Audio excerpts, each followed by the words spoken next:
ನಮ್ಮೆಲ್ಲರ ಕೋರಿಕೆ election commission of India ಅವರ ಪರವಾಗಿ ತಾವು 100ಕ್ಕೆ 100 ಸಂಖ್ಯೆಯಲ್ಲಿ ಮತಗಟ್ಟೆಗೆ ಬರಬೇಕು ಮತ್ತು ತಮ್ಮ ಹಕ್ಕನ್ನು ಮತ್ತು ಜವಾಬ್ದಾರಿಯನ್ನು ಕೂಡ ಚಲಾಯಿಸಬೇಕು.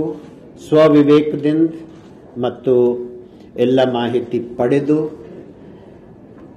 ಈಗ ಯಾವಾಗಲೂ ಯಾರ್ದು ಹೆಸರು ನಮ್ಮ ಮತಪಟ್ಟಿಯಲ್ಲಿ ಇದೆ ಅವರಿಗೆ ಈ ಅಧಿಕಾರ ಇದೆ.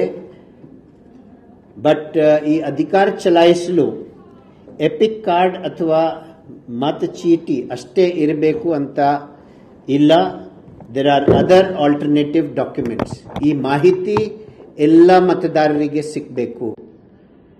ಆಲ್ಟರ್ನೇಟಿವ್ ಡಾಕ್ಯುಮೆಂಟ್ಸ್ ಯಾವುದು?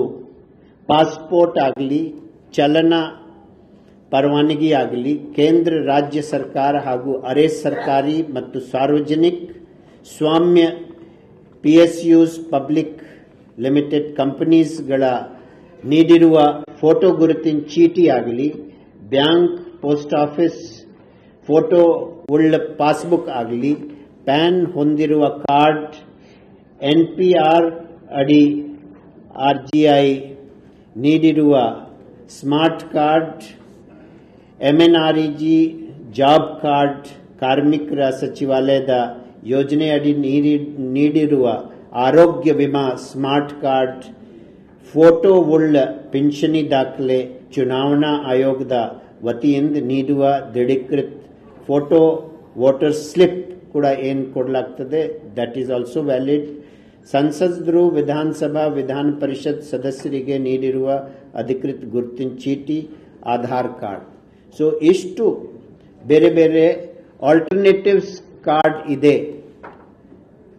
ಫಸ್ಟ್ ಥಿಂಗ್ ಅದು ಮತಪಟ್ಟಿಯಲ್ಲಿ ಹೆಸರು ಇರಬೇಕು. ಹೆಸರು ಇದ್ರೆ ಈವನ್ ಇಫ್ ಎಪಿಕ್ ಕಾರ್ಡ್ ಇಲ್ಲ ಅಥವಾ ಎಲ್ಲಿ ಮಿಸ್ಪ್ಲೇಸ್ ಆಗಿದೆ ಇದು ಎಲ್ಲ 12 ಕಾರ್ಡ್ ಪಡೆದು ಅವರು ಹೋಗಬಹುದು. ಮತ್ತು ಬಟ್ ಎಪಿಕ್ ಕಾರ್ಡ್ ಇದ್ರೆ ಬಹಳ ಸಹಜ, ಯಾಕೆಂದ್ರೆ ತಾವು ಈಗ ತಮ್ಮ ಎಲ್ಲಿ ಪೋಲಿಂಗ್ ಸ್ಟೇಷನ್ಸ್ ಇದೆ ಅದನ್ನು ಗುರುತಿಸಲು ಅದು ಬಹಳ ಈಸಿ ಆಗ್ತದೆ ಮತ್ತು ಯಾವ ಪಾರ್ಟ್ದಲ್ಲಿ ತಮ್ಮ ಹೆಸರು ಇದೆ ಅದು ಕೂಡ ಗುರುತಿಸಲಿಕ್ಕೆ ಈಸಿ ಆಗ್ತದೆ. ಈಗ ಸೆಕೆಂಡ್, ಲಾಸ್ಟ್ 48 ಅವರ್ಸ್ದಲ್ಲಿ ಕೆಲವು ಡೂಸ್ ಮತ್ತು ಡಾಂಟ್ಸ್ ಇದೆ. ಇದರ ಬಗ್ಗೆ ಕೂಡ ಕೆಲವು ಡಿಬೇಟ್ ಮತ್ತು ಪ್ರಶ್ನೆಗಳು ಸುಮಾರು ಜನ ಕೇಳಿದ್ದಾರೆ. ಈ 48 ತಾಸದಲ್ಲಿ ಯಾವುದೇ ಪೊಲಿಟಿಕಲ್ ಪಬ್ಲಿಕ್ ಕ್ಯಾಂಪೇನ್ ನಡೆಯಬಾರದು. 6 ಗಂಟೆಯಿಂದ ಅದು ಇರೋದಿಲ್ಲ ಮತ್ತು ಈ ಸ್ಟ್ರಿಕ್ಟ್ ವಿಜಿಲೆನ್ಸ್ ಮಾಡಲಾಗ್ತದೆ. ಯಾವುದೇ ಇಂಥ ಆಗಬಾರ್ದು ಮತ್ತು ಬೇರೆ ಬೇರೆ ಆಮಿಷ ಅಥವಾ ಒತ್ತಡ ತರಲಿಕ್ಕೆ ಯಾರು ಪ್ರಯತ್ನ ಪಡ್ತಾರೆ ಅವರಿಗೆ ಕೂಡ ನಿಷೇಧಿಸಲಾಗಿದೆ. 144ದಲ್ಲಿ ಕೂಡ ಡಿಸ್ಟ್ರಿಕ್ಟ್ ಮ್ಯಾಜಿಸ್ಟ್ರೇಟ್ ಅವರು ಒಂದು ಆರ್ಡರ್ ಮಾಡ್ತಾರೆ, ಅನ್ಲಾಫುಲ್ ಅಸೆಂಬ್ಲಿ ಆಗಬಾರ್ದು, 5 ಜನ ಸೇರಬಾರದು ಮತ್ತು ಯಾವುದೇ ರೀತಿಯ ಅಂತ ಗ್ರೂಪ್ ಆಕ್ಟಿವಿಟಿ ಇರಬಾರದು. ದೆನ್ ಕೆಲವು ನಿಬಂಧನೆ ಇದೆ. ಪೊಲಿಟಿಕಲ್ ಫಂಕ್ಷನರೀಸ್ ಯಾರು ಹೊರಗೆಯಿಂದ ಬಂದಿದ್ದಾರೆ, ಬೇರೆ ಕಾನ್ಸ್ಟಿಟ್ಯೂನ್ಸಿದಿಂದ ಎಲೆಕ್ಷನಿಯರಿಂಗ್ ಯಾರು ಬಂದಿದ್ದಾರೆ ಅವರು ಇಮಿಡಿಯೇಟ್ ಆಗಿ ಆ ಕಾನ್ಸ್ಟಿಟ್ಯೂನ್ಸಿ ಬಿಟ್ಟು ತಮ್ಮ ಮನೆಗೆ ಹೋಗಬೇಕು ಎಲ್ಲಿಂದ ಅವರು ಬಂದಿದ್ದಾರೆ. ಮತ್ತು ಓನ್ಲಿ ಎಕ್ಸೆಪ್ಷನ್ ಸ್ಟೇಟ್ ಮಟ್ಟದಲ್ಲಿ ನ್ಯಾಷನಲ್ ಲೆವೆಲ್ ಯಾರು ರಾಯಭಾರಿ ಇದ್ದಾರೆ ಅವರು ಒಬ್ರು ಉಳಿತಾರೆ. ಬಟ್ ಅವರು ಕೂಡ ತಮ್ಮ ಸ್ಪೆಸಿಫಿಕ್ ಅಡ್ರೆಸ್ ಮನೆಯಲ್ಲಿ ಮಾಡಿದ್ದಾರೆ ಅದು ಕೊಡಬೇಕಾಗುತ್ತದೆ ಮತ್ತು ಅವರ movement between house to place of the party office ಅಷ್ಟಕ್ಕೆ ಸೀಮಿತವಾಗಿ ಇರುತ್ತದೆ.